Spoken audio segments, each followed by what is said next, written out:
주한 미군으로부터 돌려받은 용산공원 부지 일부가 환경단체의 반대 속에 용산 어린이정원으로 탈바꿈해 오늘부터 국민에 개방됐습니다. 오늘 당 최고위원회가 취소되는 등 윤석열 정부 출범 1년을 앞두고 집권 여당 내부가 뒤숭숭한 분위기입니다. 민주당은 돈봉투 의혹 대응 방안을 논의하기 위해 어제 쇄신 의원총회를 열었지만 갈등의 불씨가 여전합니다. 오는 7일부터 이틀 동안 한국을 방문하는 기시다 후미오 일본 총리가 8일 한국 경제인들을 만나 한일 경제 활성화 방안을 논의합니다. 미국이 기준금리를 0.25%포인트 인상해 한미 금리 차가 역대 최대폭인 1.75%포인트로 벌어지자 정부는 금융시장 동향을 면밀하게 살피고 있습니다. 더불어민주당 전당대회 돈봉투 의혹을 수사하고 있는 검찰이 핵심 피의자인 강내구 한국감사협회장에 대해 구속영장을 재청구, 신병 확보에 다시 나섰습니다. 검찰이 지난달 서울 대치동 학원가에서 벌어진 마약 음료 사건에 관여한 일당 3명을 재판에 넘겼습니다. 마약 사범을 경찰에 신고한 뒤 검거 과정을 공개하는 것으로 유명세를 탄 유튜버가 여성들을 섭외해 마약범을 유인한 사실이 드러났습니다. 내일 어린이날이자 연휴 첫날인데 전국에 태풍급 비바람이 몰아쳐 시설물 피해와 안전사고가 우려됩니다. 네, 먼저 방금 들어온 소식입니다. 수사 자료를 받는 대가로 담당 경찰관의 부정한 청탁을 들어준 혐의로 재판에 넘겨진 은수미 전 성남시장이 1심에 이어서 항소심에서도 징역 2년을 선고받았습니다. 수원고등법원은 뇌물 공여 혐의로 재판에 넘겨진 은 전 시장의 항소심에서 원심과 같이 징역 2년을 선고했습니다. 앞서 지난달 열린 결심 공판에서 검찰은 1심 때와 마찬가지로 은 전 시장에게 징역 5년을 선고해달라고 재판부에 요청했습니다. 미국 중앙은행인 연방준비제도가 기준금리를 또다시 0.25%포인트 올리며 10번째 금리 인상을 이어갔습니다. 연준은 현지 시각 3일 연방공개시장위원회 정례회의를 마친 뒤 기준금리를 0.25%포인트 인상한다고 밝혔습니다. 이에 따라 미국의 기준금리 장단은 현행 5%에서 5.25%로 높아져 지난 2007년 이후 16년 만에 가장 높은 금리를 기록했습니다. 제롬 파월 연준 의장은 금리 인상을 중단할지 결정하지 않았다면서도 정책 목표에 근접했거나 이미 도달했을 수 있다며 마지막 금리 인상일 가능성을 시사했습니다. 다만 올해한 금리 인하에 대한 질문에는 인플레이션이 빠르게 내려오고 있지 않아 연내 금리 인하는 없을 거라고 강조했습니다. 연준의 이번 금리 인상으로 우리나라와 금리 격차는 사상 처음 1.75%포인트로 벌어져 자본 유출과 환율 상승 압력이 더 커질 걸로 전망됩니다. 정부와 한국은행은 미국의 정책금리 인상과 관련해서 각별한 경계감을 갖고 현 상황에 대응해 나가야 할 필요가 있다고 밝혔습니다. 추경호 부총리 겸 기획재정부 장관은 오늘 비상거시경제금융회의를 갖고 미국 연준의 기준금리 인상에 따른 국내외 금융 외환시장 영향을 점검했습니다.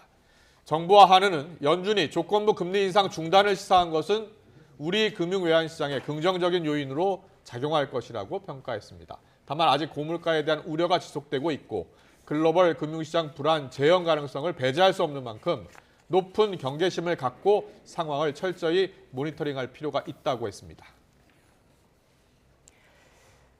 지난달 햄버거 가격이 1년 전보다 17% 넘게 상승해 19년 만에 최고 상승률을 기록했습니다. 통계청 소비자 물가 동향을 보면 지난달 햄버거 물가는 17.1% 올라 2004년 7월 19% 상승한 이래 18년 9개월 만에 가장 많이 올랐습니다.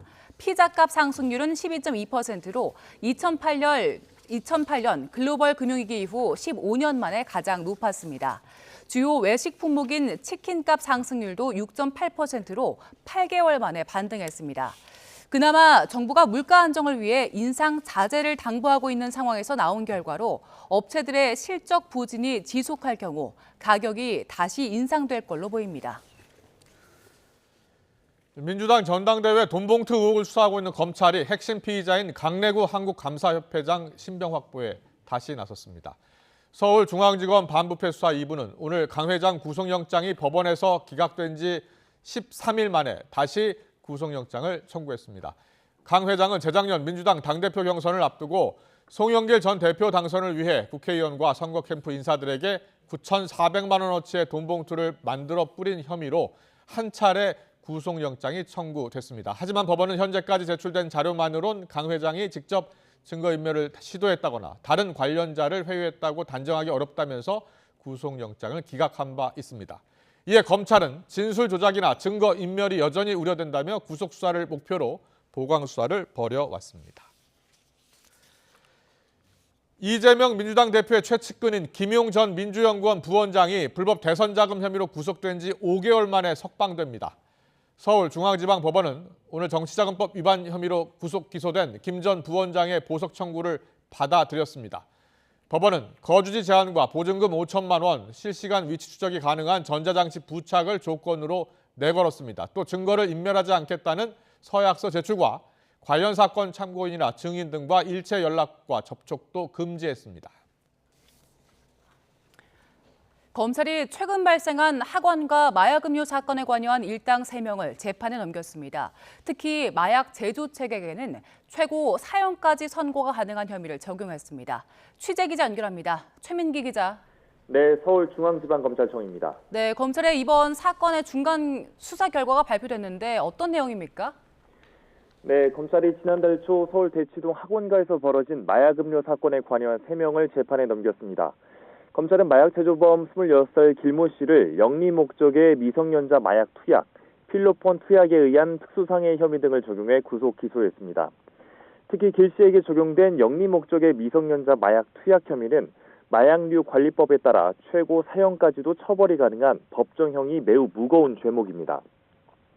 앞서 경찰이 검찰에 넘길 당시 길 씨의 혐의는 최고 무기징역까지 가능한 미성년자 마약 제공 혐의였던 만큼 검찰이 예고했던 대로 이들을 더 무겁게 처벌받게 하겠다는 의지를 드러냈습니다.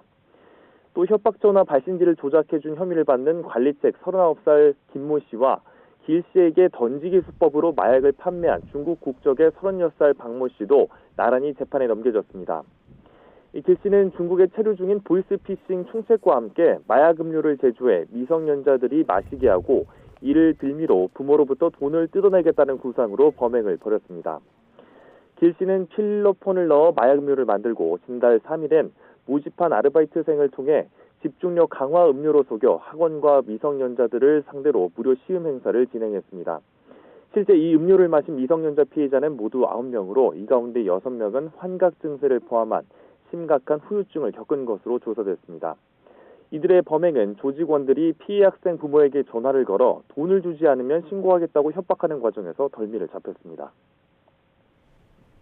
네, 그럼 아직 중국 조직원들은 붙잡히지 않은 거죠? 앞으로 남은 수사는 어떻게 이뤄집니까? 네, 맞습니다. 이 조직 총책을 포함해 중국에 체류 중인 나머지 공범 3명은 아직 잡히지 않았습니다. 모두 현재 인터폴 적색 수배가 내려진 상황입니다. 검찰은 길 씨를 범행에 끌어들인 다른 공범의 국내 주거지를 압수수색하는 등 공범들의 소재를 추적하고 있습니다. 또 휴대전화 포렌식을 포함해 압수물을 재분석하는 동시에 이들이 중국에서 들여와 범행에 사용한 마약음료 용기와 포장 상자 등을 분석하고 있습니다. 검찰은 이 과정에서 이들 조직원의 모집책, 이모 씨의 범행도 추가로 확인하고 구속영장을 청구했습니다.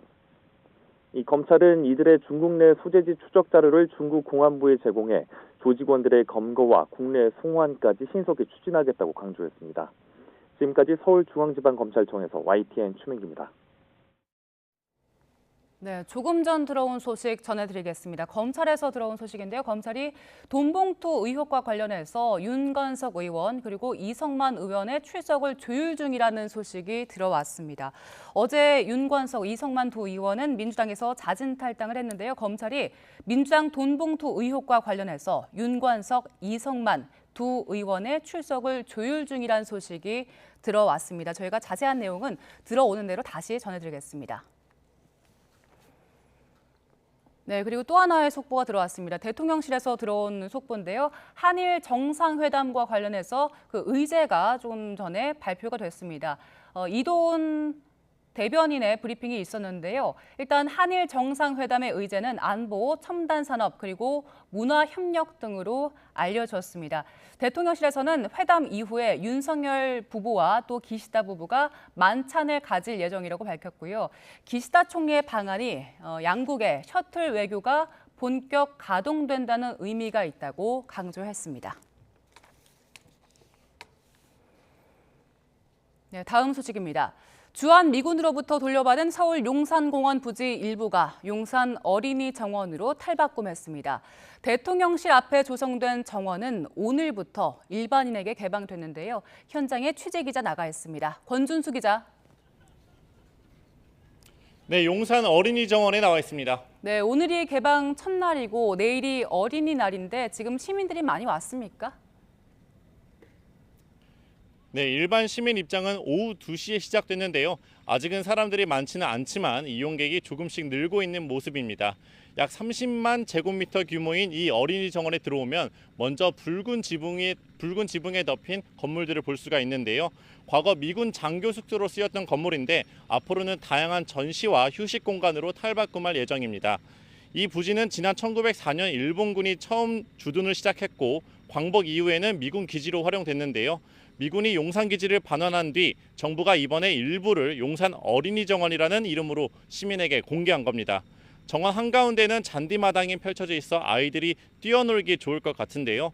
미군 야구장 4곳을 정비한 곳으로 어린이 야구장과 축구장도 새로이 조성됐습니다.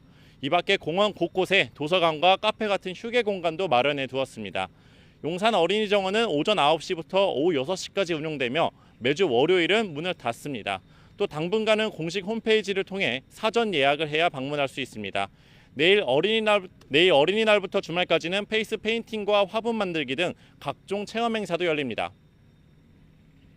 네, 그런데 이번 용산 어린이 공원을 둘러싼 비판 또 우려도 만만치 않은데 관련 내용도 전해주시죠. 네, 특히 환경단체의 비판이 거셉니다. 오전에 규탄 기자회견이 열리기도 했는데요. 용산 부지에 대한 환경 정화 작업이 다 끝나지도 않았는데 정부가 윤석열 대통령의 취임 1주년에 맞춰서 무리하게 공원 개방을 서둘렀다고 발표했습니다. 부지에서 여전히 납과 수은 같은 중금속과 발암물질이 나오고 있다며 공원 개방을 중단하고 오염물질 정화 작업을 진행해야 한다고 주장했습니다. 직접 들어보시겠습니다. 환경부가 했던 유해성 평가 보고서상 이곳은 오염되어 있고 다이옥신도 있고 수십 배에 달하는 발암물질이 있고. 이에 대해 대통령실은 공기질 측정을 촘촘히 시행했고 모든 지역의 흙을 15cm 이상 두껍게 덮는 등 추가 안전 조치를 시행했다면서 문제가 없다고 반박했습니다. 정부는 앞으로도 환경 점검을 계속 시행해 나가겠다는 입장인데요. 시민단체는 용산 미군 부지 오염에 대한 문제 제기를 이어가고 있어 안전성 논란은 한동안 계속될 것으로 보입니다. 지금까지 용산 어린이 정원에서 YTN 권준수입니다. YTN 김영수입니다.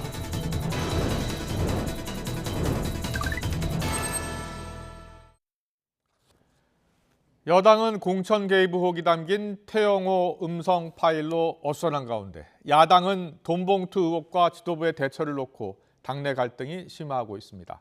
먼저 국민의힘은 오늘 지도부 외부 일정을 이유로 최고위원회를 취소했는데요. 윤리위원회 징계를 앞둔 태영호 최고위원이 음해에 절대 굴복하지 않겠다면서 강하게 반발하는 것과 무관치 않다는 분석이 나오고 있습니다. 여당에서는 그 진위와 책임론을 놓고서 갑론을박 어수선한 분위기입니다. 안철수 의원은 대표 경선 때 자신의 유난 연대 발언을 비판했던 이진복 수석을 겨냥해서 아무 일도 하지 않으면 아무 일도 안 생긴다라고 직격했고, 김병민 최고위원은 태영호 최고위원의 기자회견 태도를 비판했습니다. 어제 열린 민주당 의총에서는 돈봉투 의혹에 연루됐다는 의심을 받고 있는 윤관석, 이성만 의원이 탈당을 했지만 탈당으로 끝난 게 아니다라부터 지도부는 뭐 했냐는 비판 쇄신론이 분출을 했습니다. 오늘 더 정치는 공천 녹취록 관련해서 여당 내 목소리부터 듣고 풀어가겠습니다. 남한테 이야기할 게 아니고 본인께서 아무 일도 하지 않으시면 아무 일도 안 생길 텐데 참 우려스럽습니다. 이진복 정무수석에게 하신 말씀인 것 같습니다. 자체가 헌법 위반 아니겠습니까? 예. 실제로도 그 전에 박근혜 대통령께서 이것 때문에 대법원 실형 판결을 받았습니다. 그렇죠. 예. 그래서 이 일은 있어서는 안 되고요. 기자회견을 보면서 이러면 안 되는데 그 민주당 방식인데 라는 생각이 좀 들기도 했습니다. 본질에 관한 얘기를 하는 것이 아니라 곁가지에 관한 얘기들로 상황들을 좀 치환시키려고 하거든요. 무거운 책임감을 느끼면서 고개를 숙여야 되는 자리였는데 그걸 좀 엉뚱한 방식으로 풀어낸 것 같아서 좀 개인적으로 매우 안타깝습니다. 네, 오늘의 전국 현안 짚어보겠습니다. 조혜진 국민의힘 의원, 박주민 더불어민주당 의원 나와 계십니다. 어서 오십시오. 네, 안녕하세요. 안녕하십니까. 안녕하세요. 반갑습니다. 지금 잠깐 정리를 해드렸는데 여야 모두 좀 뒤숭숭한 분위기인 것 같습니다. 당내 상황이요. 먼저 국민의힘 이야기부터 해보겠습니다. 오늘 최고위원회가 취소됐잖아요. 예.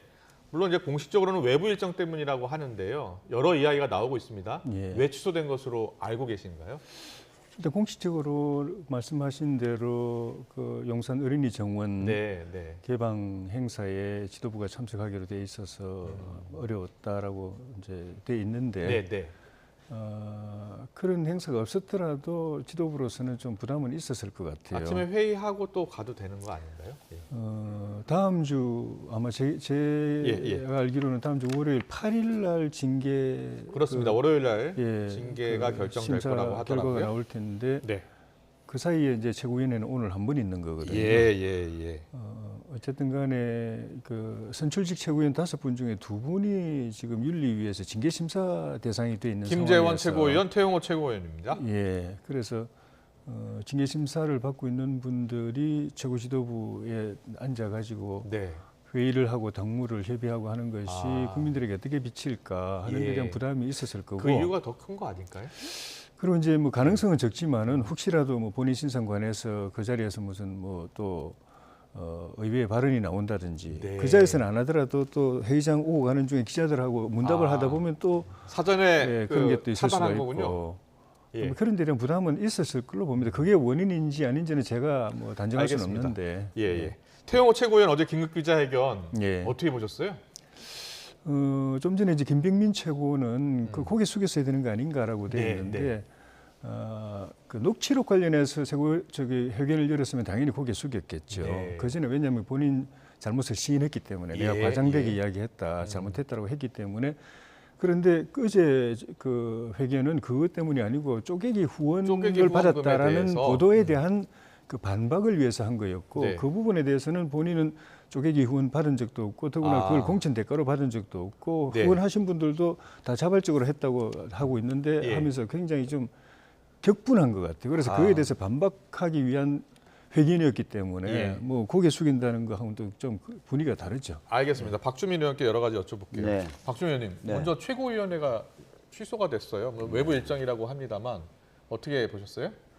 그러니까 실제로 시간상으로도 하고 행사에 가도 되는 시간대 아니겠습니까? 근데 2명의 최고위원이 지금 징계 여부가 아직 결정이 안 난 상태에서 당내에서는 자진 사퇴까지 거론되고 있는 상황이에요. 아까 말씀하신 대로 그렇게 논란의 대상이 되고 있는 2명의 최고위원이 참석한 가운데 최고위를 연다는 것 자체가 국민들 눈에 보기에는 굉장히 이상하고 또 비판받을 만한 모습으로 보여질까 이런 두려움, 우려 때문에 취소한 거 아닐까 이렇게 생각이 듭니다. 그렇군요. 어제 태용호 최고위원 기자회견 뭐 보셨어요 혹시? 네, 사실은 직접 보진 못했고요. 저희가 들으셨죠? 전세 사기 관련돼서 기자회견 끝나고 나오는데 태용호 의원이 들어오시더라고요. 그래서 무슨 얘기하시나 관심을 가져서 나중에 기사로 보셨죠? 봤습니다. 일단 뭐 공천 관련해서는 이진복 수석과 이야기한 적이 없다라는 기존 입장 밝혔고 쪼개기 후원금 관련해서도 사실이 아니다라고 부인을 했어요. 전체적으로 어떻게 보고 계세요? 뭐 태도의 문제에 있어서는 저는 김병민 최고위원이 지적하는 게 맞다고 생각합니다. 어찌 됐든 본인으로 인해서 굉장히 많은 논란이 빚어지고 있지 않습니까? 그럼 그 부분에 대해서는 사과를 해야 될 것 같고요. 사과를 한 뒤에 이제 본인이 해명하고 싶은 부분은 그래도 최대한 겸손하게 해명을 하는 게 맞는데 뭐 맞서 싸우겠다, 굴하지 않겠다, 뭐 모든 지금 자기에 대해서 제기되고 있는 의혹이 뭔가 자기를 죽이려는 어떤 그런 음모에서 비롯된 것 같다. 이런 태도로 얘기하는 것 자체가 일반 국민들이 과연 납득하실 수 있을까 그런 생각이 좀 듭니다. 후원금 모금 쪼개기 후원금 모금이 아니다라고 또 강하게 부인했더라고요. 네. 야당 의원이긴 합니다만 어떻게 들으셨어요? 최근에 이제 뭐 김연아 의원도 그렇고 공천 관련돼서든 아니면 지역위원회 운영 관련돼서든 지금 돈을 받았다는 얘기들이 계속 나오고 있지 않습니까? 네. 그러니까 비슷한 맥락의 모습인 것처럼 보여지긴 해요. 제가 보기에는. 그렇다면 이 부분도 명백한 어떤 수사 또는 조사의 대상이 돼야 될 거라고 생각을 하고요. 여야 의원들이요? 자기 지역구 안에 있는 그 기초단체 의원들한테 후원금 받기도 합니까? 실제로 뭐 그렇게 받는 분들도 있다고는 들었습니다만 극히 조심해야죠. 그거는 자칫 잘못하면 뭐 공천에 대한 대가로 보여질 수도 있고 그렇죠. 여러 가지 어떤 그 대가성에 있는 뭔가로 보여질 수 있기 때문에 사실 받으면 안 되죠. 예, 안 받는 것이 좀 맞다고 생각합니다. 네, 네. 알겠습니다. 오늘 안철수 의원이 라디오 인터뷰하면서 이진복 수석을 겨냥해서요. 아무 일 안 하면 아무 일 안 생긴다라고 했는데 이게 사실은 몇 달 전에 있었던 대표 경선 때 이진복 수석이 윤안 연대, 윤석열 대통령과 안철수 연대다라는 이야기 했을 때 바로 이진복 수석이 똑같은 얘기를 한 겁니다. 자, 지금 저희가 되치기라고 표현을 했는데 그 당시 때 이진복 수석이 더 이상 대통령과 대통령실을 끌어들이지 않길 바란다. 아무 말 안 하면 아무 일도 안 일어날 것이다라고 이야기를 했고 안철수 의원이 실제로 그 이후로는 윤안연대 이야기를 하지 않았습니다. 자, 어떻게 보셨어요? 그 당시 이제 이진복 수석이 저를 이야기하니까 뭐 대통령실이 전당대회에 개입하는 거 아니냐라는 이제 지적이 있으니까 뭐 당에서 그러면 자기 후보자에서 그런 말을 안 했으면 내가 나설 일도 없다 그런 취지로 저런 이야기를 했는데 이번에 이제 안철수 의원께서 아마 녹취록 관련해서 이야기를 한 것 같아요. 이진복 수석이 뭐 아무 일도 안 했으면은 그런 뭔가가 있었으니까 이런 말이 논란이 생기는 거 아니냐는 취지로 이야기하신 것 같은데 어쨌든 본인들은 이제 부인하고 있는 사실인데 그 안철수 의원 말씀으로는 그게 사실일 가능성이 높다고 말씀하시는 거고 감정적으로는 그때 전당대회 때 있었던 섭섭한 마음이 그 이해가 되는데 국민들이 볼 때 우리 집권 세력 안에 세력이 정부 여당 안에서 이런 공방이 오고 가는 것이 호사가들이 볼 때는 재미는 있어 보일지 몰라도 이게 좀 좋아 보일까라는 부분에 대한 좀 염려가 조금 있고 대통령실 지금 당무 개입 의혹에서 지금 공천 개입 의혹도 있는 것 아니냐라는 비판이 제기되고 있고 야당에서는 수사도 필요한 사안이다 이렇게 보고 있거든요. 저는 근데 그건 다르게 봅니다. 어떻게 해요? 좀 그 정무수석이 설령 한일 관계 대일 정책에 대해서 우리 최고위원이 이렇게 좀 그 지원해 줬으면 좋겠다고 이야기했다면 그건 당연하고 상식적으로 일상적으로 해야 될 일이고 또 정무수석의 업무입니다. 그게요? 그럼요. 당에서 자체적으로 판단해야 될 일 아니에요? 대통령실이 이야기하지 않고. 정책에 대해서는 정보도 공유를 해야 되고 당이 모든 정책에 정부가 하고 있는 모든 정책을 다 알 수 없잖아요. 그 취지 배경도 다 모르는 것이고 앞으로 전망도 모르는 것이고 그걸 정확하게 알아야 당정이 같이 스텝을 맞출 수가 있는 것이죠. 공유가 돼야 되는 것이고 기조도 마찬가지. 정책 기조도 마찬가지고 공유가 돼야 되고 그런 거 하라고 정무수석이 있는데 그럼 그 안에 거론됐었던 공천 관련해서는요? 공천을 비롯해서 당무에 대해서 저는 대통령이 의견을 제시할 수 있다고 봅니다. 당연히 할 수 있다고 봅니다. 왜냐하면 모든 당무에 대해서 저도 이야기하고 의총에서도 모든 당적 대통령의 발언 하나가 그게 당무 공천 개입 의혹으로도 비춰질 수 있는 거 아니에요? 그러니까 의견 제시하는 것을 갖다가 부당하게 의견 제시를 한다든가 박근혜 대통령 때처럼 불법으로 여론조사를 한다든지 그거 비용을 또 국정원에다가 비용을 떠넘긴다든지 이렇게 되면 그 문제가 되죠. 그러니까 실정법에 위배된다든가 또 법은 위배되지 않지만 우리 당은 당규에 위배돼서 의견 제시를 한다든가 그런 거는 문제가 있죠. 알겠습니다. 그리고 만약에 그걸 가지고 뭐 공천 줄 테니까 뭘 해라 또 안 하면 공천을 안 준다 이런 식으로 어떤 뭐 회의를 한다든지 또는 뭐 압박을 한다든지 그럼 그거는 법 위반은 아닐지 몰라도 바람직하지 않은 거죠. 회유, 압박 한다면 그건 바람직하지 않은 건데 대통령이나 대통령실에서 당무에 관해서 공천을 포함해서 당무에 관해서 의견 제시를 하는 것 자체가 잘못이다. 하지 마라. 그거는 잘못된 거죠. 그렇습니까? 이제 박주민 의원은 어떻게 생각하시는지 좀 들어보고 싶은데요. 뭐 아무리 같은 당의 대통령이고 같은 당의 최고위원이라 하더라도 명백히 그 역할이 구분이 되어 있습니다. 그래서 대통령이 정당의 여러 가지 업무에 개입한다거나 더욱이 공천에 관련된 영향력을 행사하는 것은 이건 정치적으로 올바르지 않을 뿐만 아니라 과거 사례에 비춰보면 사법적인 수사 대상이자 처벌 대상까지 되는 겁니다. 근데 지금 문제가 되는 것은 뭐 어떤 동료 의원이 뭐 대통령실의 입장을 받아서 뭐 좀 그렇게 좀 해주는 게 좋지 않겠냐고 다른 동료 의원에게 얘기한 정도의 수준을 뛰어넘어서 대통령실의 정무수석이 지금 그런 식의 이야기를 했다는 것으로 처음 보도가 됐지 않습니까? 그게 태영호 의원 그렇죠. 그 녹취에 나오는 거죠. 태영호 의원이 그렇게 이야기를 했다라고 이야기했어요. 그게 또 보도까지 됐고요. 이거는 아까 말씀드렸던 과거에 이제 수사와 처벌까지 됐었던 사례와 매우 유사해 보이는 거예요. 아, 그렇습니까? 이건 잠깐만요. 어떤 점에서 매우 유사한 그러니까 겁니까? 공천을 얘기하고 또 잘못된 행동, 소위 말하는 바람직하지 않은 대통령실이 봤을 때 그런 행동을 했을 때는 공천이 위태로울 수 있다. 이거는 사실 공천에 개입하는 정도가 아니라 사실상 협박 아닙니까? 이 녹취가 사실이라는 점을 만약에 사실이라면 전제로. 그래서 이거는 정치적으로 올바르지 않다 수준을 뛰어넘어서 공개된 녹취록만 보면은 이거는 수사까지도 가야 되는 문제 아닌가 이렇게 보고 있습니다.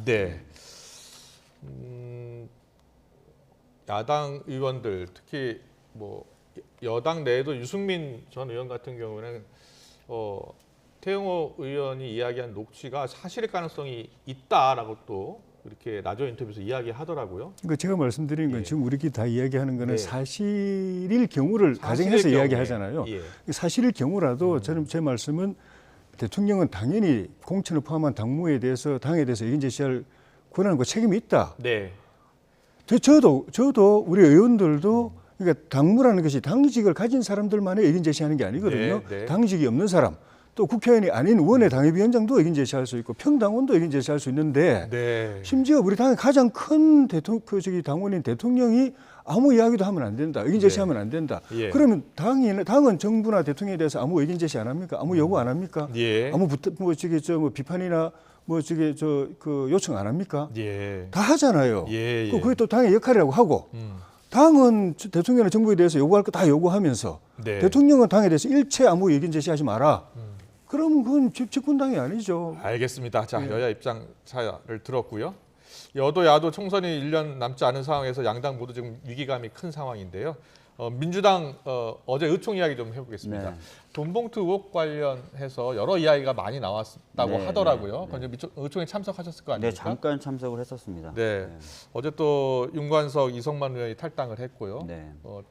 의총에 잠깐 참석해서 이야기를 하고 나가셨다면서요?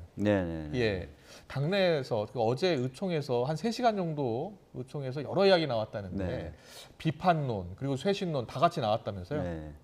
뭐 여러 얘기가 나왔습니다. 근데 그 중에 이제 큰 줄기를 좀 잡아서 말씀을 드리자면 이후에도 이런 비슷한 일이 일어날 수 있다.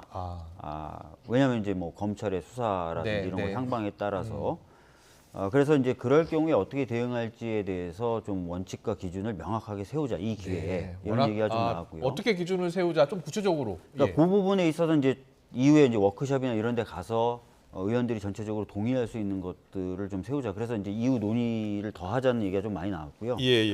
그리고 이번 건에 대해서 특히 이제 윤관석, 이성만 뭐 이렇게 두 분 의원님 건 등 관련돼서는 탈당으로 끝난 건 아니다. 뭔가 이제 조사도 좀 하고 그런 것들이 필요하지 않겠느냐. 당 차원의 조사? 라는 이야기들이 좀 많이 나왔습니다. 뭐 언론 취재기자들이 취재한 바로는 부패 혐의로 기소되거나 기소 예정인 사람들은 그대로 있고 수사 중인 사람을 압박해서 탈당시키는 게 맞느냐라는 이야기도 나왔었고 그리고 자체 조사를 해야 된다. 특히 준 사람뿐만 아니라 받은 사람도 어떻게 누가 받았는지 자체 조사 필요하지 않느냐 이렇게 이야기 그런 얘기들이 좀 나왔습니다. 그렇습니까? 그런데 이제 아까도 말씀드렸던 대로 아주 구체적인 어떤 기준이라든지 이후에 어떻게 해야 될지는 확정된 건 아니고요. 어제는 얘기들을 많이 좀 들어보자는 자리였고. 그 의총이 1박 2일 의총 또 하자고요? 그런 워크숍 같은 걸 좀 하자는 얘기가 나왔습니다. 뭐 구체적인 일정은 안 나왔고요. 아마 뭐 국회 일정이라든지 이런 것들을 보고 잡게 되지 않을까 싶습니다. 야당에서 좀 긴장하고 있고 또 쇄신론, 비판론 일고 있고요. 여러 이야기 나오는 모습을 여당은 어떻게 보고 있는지요? 좀 전에 이제 그 박주민 의원께서 그 의총에서 이후에 이런 일이 벌어지면 어떻게 할 것인가 어떤 기준을 잡아야 된다라고 말씀하셨는데 보도를 보면은 분위기는 지금 말씀하신 것처럼 이전에 이미 벌어져 있는 사건, 특히 이재명 대표 사건에 관해서는 그럼 어떻게 할 거냐라는 그 논란이 있었던 거 아닌가 하는 그런 느낌이 들어요. 의원들이 민주당 의원들이 구체적으로 이재명 대표를 실명 거론했는지는 모르겠지만은 그 발언의 맥락을 보면은 이 두 분을 이렇게 아직 수사도 아직 이루어지지 않았고 물론 그 사건 확정도 안 되고 재판도 안 이루어졌는데 혐의를 받고 있는 것만 가지고도 책임을 물어서 탈당시켰는데 이재명 대표는 그에 비하면은 거의 이분들 비해서 한 10배, 20배 가까이 구체적 사건 수사를 통해서 밝혀지고 사건도 여러 개고 잠재적 형량도 어마어마하고 이런 일을 했는데 이분은 그냥 전혀 아무런 조치를 안 받고 있지 않습니까? 이건 어떻게 할 거냐라는 데 대한 이야기들이 있지 않았는가. 그리고 앞으로 그게 어쨌든 그 앞뒤가 이렇게 맥락이 맞으려면은 그에 대해서 어떻게 할 것인가에 대한 그 논의가 내부적으로 없을 수가 없다. 그리고 국민들이 관심 갖는 것도 결국 그것이 아니겠는가. 아니 윤관석 이성만 의원 같은 경우에 최근까지 지역구에서 활동하고 있다는 얘기 들었거든요. 그랬고 당 지도부 입장에서도 당청의 조사를 하지 않는 이유는 본인들이 부인하고 있기 때문이다라는 이야기가 나왔었고 오늘 나온 보도를 보니까 어제 자진 탈당하기 전에 이재명 대표 조정식 사무총장이 전날 만찬 자리를 가졌다. 이때 설득을 했다라는 이야기가 나오더라고요. 혹시 들으셨어요? 제가 뭐 그런 구체적인 얘기까지는 듣지 못했고요. 결과적으로는 뭐 가닥을 자진 탈당으로 잡은 건데 자진 탈당에 대한 얘기는 전에도 있긴 있었어요. 그렇습니까? 그럼 자진 탈당한 분이 송영길 전 대표를 포함해서 3분. 알겠습니다. 이런 가운데 이재명 대표가 최근에 기자들의 질문에 좀처럼 기자들의 질문에 바로 답하지 않고 돌려서 다른 답을 하는 일각에서는 동문서답 아니냐 이런 이야기가 나왔는데 당 내에서 비판의 목소리가 나왔습니다. 직접 들어보고 오겠습니다. 이재명 대표가 전직 의원들 그 돈 봉투 의혹 거론해서 물타기 하는 거 아니냐 이런. 진솔하게 최선을 다해서 답변을 하든지 아니면 하지 못한 사정이 있으면 그런 사정이 있다고 하든지 뭐 이렇게 하는 게 오히려 정석이지 썩 그렇게 잘했다 이건 박수받기는 어려울 거라고 봅니다. 국민들 기준에서 민주당의 그런 뭐 돈봉투 문제나 뭐 이런 것을 기자들이 이제 질문을 하고 하면 그거에 맞는 얘기를 해야지. 타당을 끌어들여서 그렇게 하는 것은 당 대표가 하실 수 있는 좋은 방법은 저는 아니라고 봅니다. 최근 기자들이 지난달 24일, 25일 계속 물었는데요.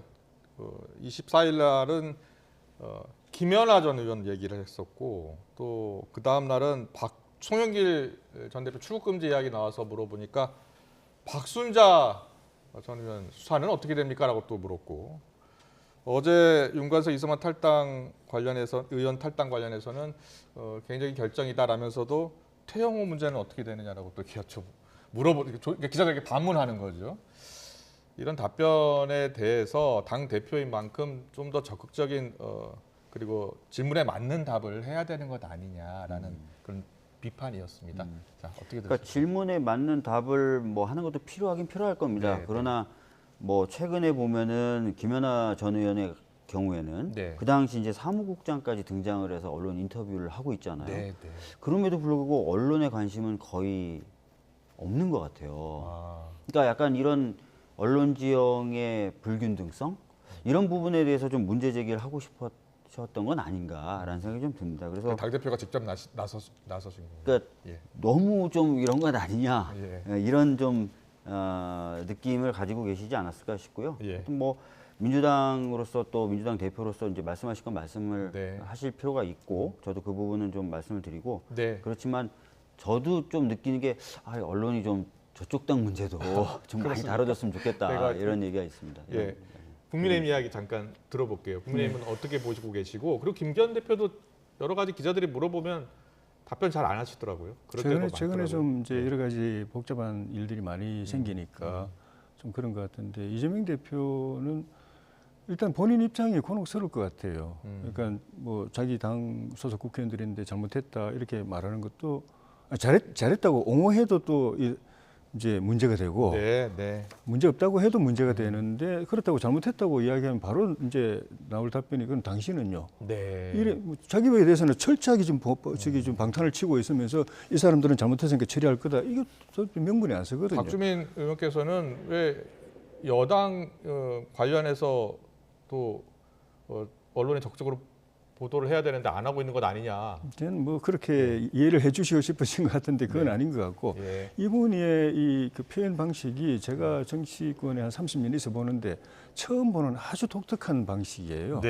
그러니까 합리적으로 이렇게 적정하게 이렇게 질문을 주고받는 게 아니고 대장동 사건만 처음 터졌을 때만 하더라도 이게 어마어마한 부패 사건이라고 하니까 그게 아니고 당군 이래 최대의 업적이라고 이야기했다가 실제 그게 부패 사건이라고 이제 드러나니까 느닷없이 대장동 사건의 몸통은 윤석열이다 이런 식으로 이분의 이게 표현 방식이 좀 독특해요. 하여튼. 네, 알겠습니다. 마지막 이슈 잠깐 짚고 마무리하겠습니다. 최근에 야당 의원의 독도 방문에 대해서 일본이 문제 삼고 나섰죠. 전용기 의원인데요. 오늘 라디오 인터뷰 나섰습니다. 하태경 국민의힘 의원의 비판까지 함께 듣고 오겠습니다.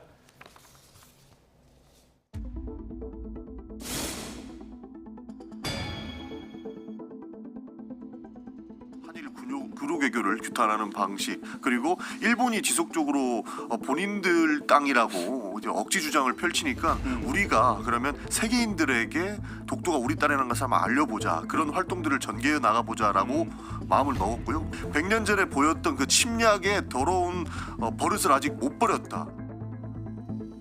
일본 극우가 좋아하는 일을 해준 거죠. 저도 그렇고 독도 뭐 못 갈 이유가 없잖아요. 그럼에도 불구하고 안 가거든요. 우리가 실효적으로 지배하고 있기 때문에 독도를 이슈화 안 시키는 게 국익인 거예요. 독도를 이슈화 시키는 것 자체는 일본 극우한테 놀아나는 거다. 자, 뭐 하태경 의원은 일본 국우가 좋아하는 일을 해준 거 아니냐. 그리고 전용기 의원은 우리 땅 우리가 가는데 뭐가 문제냐라는 얘기다. 자, 어떻게 들으세요? 그러니까 최근까지도 보면 이제 우리가 실효적으로 지배하고 있기 때문에 이슈 안 시키는 게 좋다라는 말씀들을 많이 하셨습니다. 저도 그 주장에 일면 동의하지만 그럼에도 불구하고 너무 이제 저희들이 그런 주장을 안 하고 특히 현 정부와 국민의힘 같은 경우에 그런 발언에 대해서 너무 용인하는 태도를 보이니까 오히려 지금쯤은 한 번쯤 문제 제기를 해줘야 될 필요가 있지 않았었나 생각합니다. 문제 제기할 필요가 있다. 강도 높게 비판할 필요도 있다. 일본이 엉뚱한 주장을 자꾸 하면.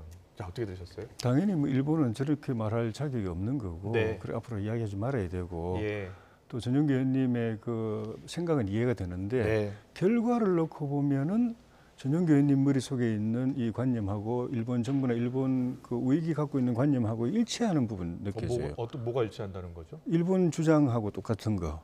그러니까 우리 땅이니까가 아니고 독도는 분쟁 지역이다라는 거를 전용기 의원님도 생각하시고 당연한 우리 땅이 아니라 전용기 의원은 우리 땅이라고 생각하는 거. 그러면 가서 그냥 갔다 오면 되지. 왜 거기 가서 제주도 가면서 막 성명서 발표하고 막 뭐 제주도는 우리 땅, 또 진도 완도 가가지고 울릉도 가가지고 울릉도는 우리 땅, 진도는 우리 땅 이렇게 합니까? 당연한 우리 땅이기 때문에 그런 안 하거든요. 당연한 우리 땅이라고 하면 갔다 오면 되는 거지. 거기서 대단하게 퍼포먼스를 하고 널리 알리고 하는 거는 분쟁 지역이라는 걸 본인 머릿속에도 있는 거예요.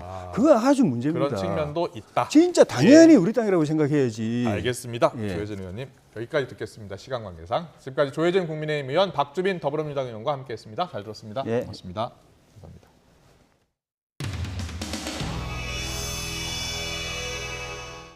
안내 말씀을 좀 드리겠습니다.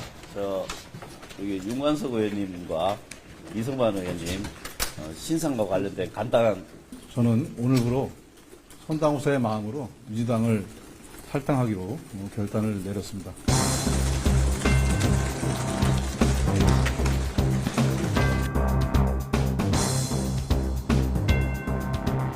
만나서 이렇게 좀 설득을 대표랑 만날 수 있는 부분은 없었어요. 밖에서 직접 권유하시거나 그런 적은 없으신가요?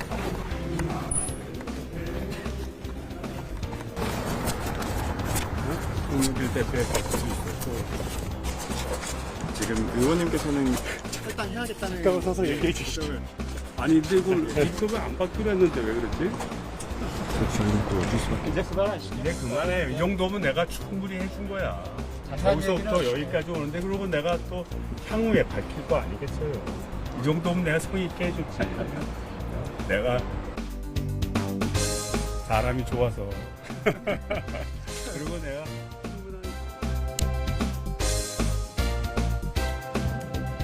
언론 보도에 따르면 이재명 대표가 전날 윤관석 의원을 만나 저녁 식사를 하는 자리에서 윤 의원에게 탈당해야 한다고 설득했다는 것입니다. 윤관석, 이성만 의원에게 했듯이 이재명 대표에게도 동일한 잣대를 대십시오. 윤관석, 이성만 의원 자진 탈당했는데 대표님 직접 설득하신 거 아닐까요? 본인들이 결단하신 겁니다. 단속하고 제안을 하신 게 있으신가요? 우리 태영호 의원의 그 녹취 문제는 어떻게 돼갑니까? 그 명백한 범죄 행위로 보이던데. 그럼 검찰 수사가 진행된 다음에 탈당을 해야 된다는 의견도 있었는데요. 여러 가지. 태영호 사건을 검찰이 수사를 한다고 해요? 원래 의무적 수사 사항이라고 하던데. 네, 고맙습니다.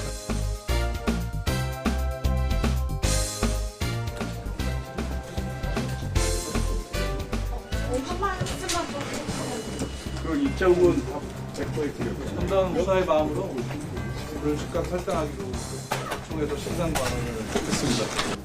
저희들이 성실하고 적극적으로 소명해서 반드시 진실을 밝히도록 하겠습니다. 자세한 것은 입장으로 대치하겠습니다. 고맙습니다.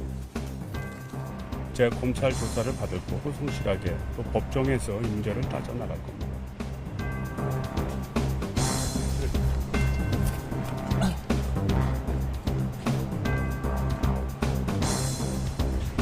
저희 입장문 그대로 수용해 주셨습니다. 지도부의 도구에 감사드립니다. 대표님하고 같은 거 아닌가요?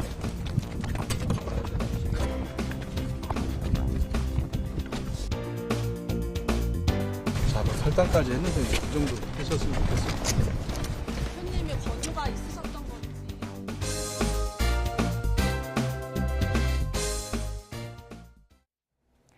오늘 오전 10시쯤 대전시 탐방동에서 이삿짐 운반용 사다리차가 도로 위에 쓰러졌습니다.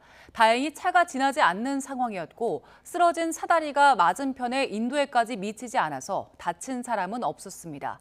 하지만 사다리를 절단해 옮기는 작업에 시간이 많이 걸려 일대 차량 운행이 수시간 동안 통제됐습니다. 전북 익산의 한 빌라에서 가정폭력으로 추정되는 추락과 화상 사고가 발생해 경찰이 수사에 나섰습니다. 전북 익산경찰서에 따르면 오늘 오전 11시 20분쯤 익산시 남중동 빌라에서 한 여성이 신변보호용 스마트워치로 신고를 접수했습니다. 신고를 받고 출동한 경찰과 소방이 도착했을 때는 빌라 건물에서 몸을 던진 남성이 심정지 상태로 쓰러져 있었고 여성도 전신에 중증 화상을 입은 상황이었습니다. 이들은 10년 전 이혼한 관계로 여성은 지난달 가정폭력으로 남성에 대한 접근 금지를 신청한 상태였던 것으로 알려졌습니다. 건물에서 추락해 크게 다친 10대 여학생이 치료받을 병원을 찾지 못해 숨진 사건과 관련해 정부가 당시 환자 수용을 거부한 의료기관들의 행정처분을 내렸습니다. 보건복지부는 경북대병원과 대구 파티마병원, 계명대 동산병원과 대구 가톨릭병원 등 4곳에 시정명령과 과징금 등을 내리고 이행할 때까지 보조금 지급을 중단하기로 했습니다. 복지부는 이 병원들이 사건 당시 병상이 있는데도 환자를 받지 않는 등 정당한 사유 없이 응급의료를 거부했다고 판단했습니다. 앞서 지난 3월 대구에서 건물에서 떨어진 10대 여학생이 구급차를 타고 병원 여러 곳을 전전했지만 결국 치료받지 못한 채 숨졌습니다. 네, 마약 사범을 경찰에 신고한 뒤에 검거 과정을 공개하는 것으로 유명세를 탄 유튜버가 있는데 여성들을 섭외해서 마약범들을 유인해온 것으로 드러났습니다. 네, 또 이 여성들은 마약범에게 보내야 한다며 몸 사진을 직접 찍어 올리란 요구를 받았다는 증언을 하기로 했습니다. 박정현 기자입니다. 마약범을 경찰에 신고하고 검거 현장을 생중계해 인기를 얻은 유튜버 홍모 씨. 채널을 시청하던 30대 여성 A씨에게 지난 3월 부탁을 하나 합니다. 함께 마약을 투약하고 성관계할 남성을 찾는다는 글을 SNS에 올려서 마약범을 유인한다며 이때 마약범과 연락을 주고받을 여성 조력자가 돼달라는 것이었습니다. 여자가 필요한 이유가 이제 마약사범들이랑 텔레그램으로 대화를 하면 전화통화를 하거나 너가 여자인 걸 증명해라 라고 이제 사진을 요구하거나. 범죄자를 잡는 일이라고 생각한 A씨는 특별한 보상 없이 제안을 수락했고 홍 씨와 이른바 조력자들이 모여있는 단체 채팅방에 들어갔습니다. 이후 한 달 가까이 홍 씨의 지시에 따라 남성 마약범들에게 접근하고 이들을 현장으로 끌어냈는데 수사기관이라면 위법 소지가 있는 일종의 함정 수사를 벌인 셈입니다. 또 마약사범들에게 신원이 노출되면 위험해질 수도 있는 만큼 A씨는 채팅앱 아이디를 수시로 바꾸거나 대화방을 폭파하는 등 주의를 기울였습니다. 그러나 범죄 피해자가 되거나 불법에 휘말릴 뻔한 순간은 예상치 못한 대목에서 찾아왔습니다. 유튜버 홍 씨와 다른 조력자들이 인터넷에 올라온 여성 사진을 임의로 가져와 도용하라고 지시하고 마약범에게 보낼 몸 사진을 직접 찍어 보내라고 요구한 겁니다. 다른 여자들 사진을 한 3, 40장을 보내줬었어요. 저한테 얼굴 가리고 혹시 몸사진, 닉네임 써서 몸사진 보내줄 수 있냐. A씨는 자신과 같은 일을 겪은 여성이 채팅방에 최소 3명 있었다고 증언합니다.